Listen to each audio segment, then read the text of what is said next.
had no home, no roof, no plan, just an old car parked under a broken streetlight, and a decision that would change two broken lives forever. The city didn't notice them. It never does.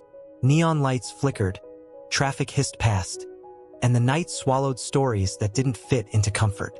Rayan Ashraf sat behind the steering wheel, fingers resting on the cracked dashboard of the car that had become his last possession. Once, he had dreams. A startup pitched with confidence, friends who called him future millionaire, late nights fueled by ambition. Now, he had debt notices folded in his pocket, unanswered calls, and a silence that hurt louder than failure. He leaned his head back, eyes closed, when he heard footsteps. Slow, hesitant. A girl stood near the sidewalk, clutching a small bag like it was the only proof she still existed. Her shoulders trembled. Her eyes were swollen from crying, lashes stuck together with tears she hadn't wiped away. That girl was Izza Noor. She had walked out of her house after refusing a forced marriage. Her father's last words still echoed in her ears. "If you leave tonight, don't come back." The door had closed. The lock had turned. And with it, a life she thought was permanent had vanished. Rayan didn't know her story. Izza didn't know his. But fate, cruel and kind at the same time, placed them at the same broken moment. He rolled down the window. "You can sit in the back," Rayan said softly, noticing her trembling hands. "I'll stay in front." That single sentence carried respect. No questions, no demands, no conditions. That night, Izza slept in a car. Not in comfort, but in safety.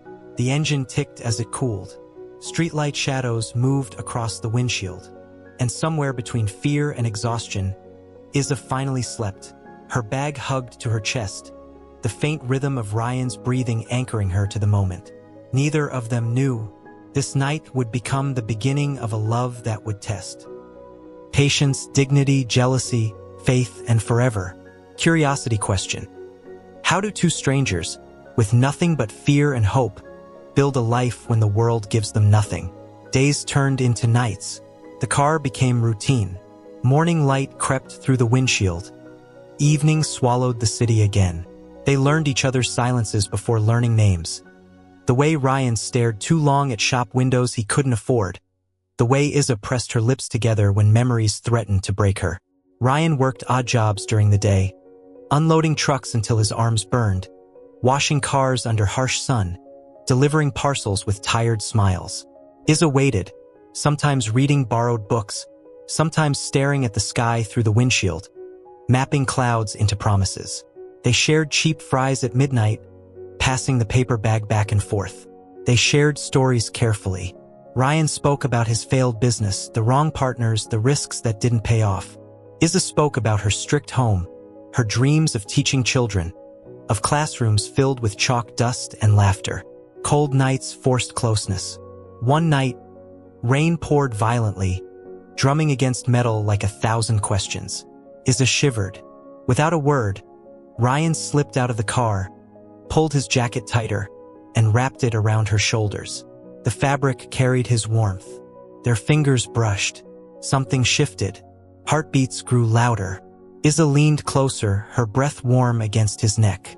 The world narrowed to the small space between them, to the way his jaw tightened, to the electricity humming under restraint. Rayan closed his eyes. He wanted to kiss her. The thought came sharp and sudden. The curve of her lips, the softness promised in the pause. But he didn't. "If I kiss you now," he whispered, voice shaking, "it'll be because I want forever, not because we're lonely." Izza's eyes filled with tears. She nodded, swallowing emotion. "Then wait," she whispered back. That night, love was born without a kiss, without promises, just restraint. And restraint, they learned, could be just as intoxicating. Curiosity question. Can love survive without touch when desire is right there? Society noticed. Whispers started. A man and a woman living in a car. Judgment followed like a shadow, but Rayan became Izza's shield. He drew boundaries with quiet authority. He corrected assumptions. He stood between her and the world, protecting her honor even when they had nothing else to protect. A stable job came, warehouse supervisor, long hours, honest pay. Then a better one. Slowly, life shifted. Months later, they rented a single room.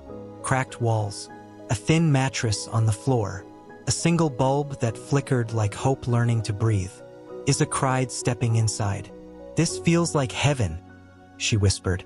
That night, under the dim bulb, Rayan finally said what had been growing in the silence between them. "I fell for you when we were invisible," he said. "Will you marry me when I become something?" Izza didn't answer with words. She stepped closer. Her hands rested on his chest. She kissed him. Soft, honest, earned. The kiss deepened. Still gentle, still respectful, but filled with months of restraint finally allowed to breathe. His hand found her waist. Hers slid to his neck. They pulled back only to smile, foreheads touching. For the first time, love had touch. Curiosity question. Will love survive when life finally improves? Or does comfort change hearts? The wedding was simple. No hall, no gold, just vows whispered with shaking voices and tears that refused to be hidden. Their first night was slow, healing. Kisses that spoke of patience finally rewarded.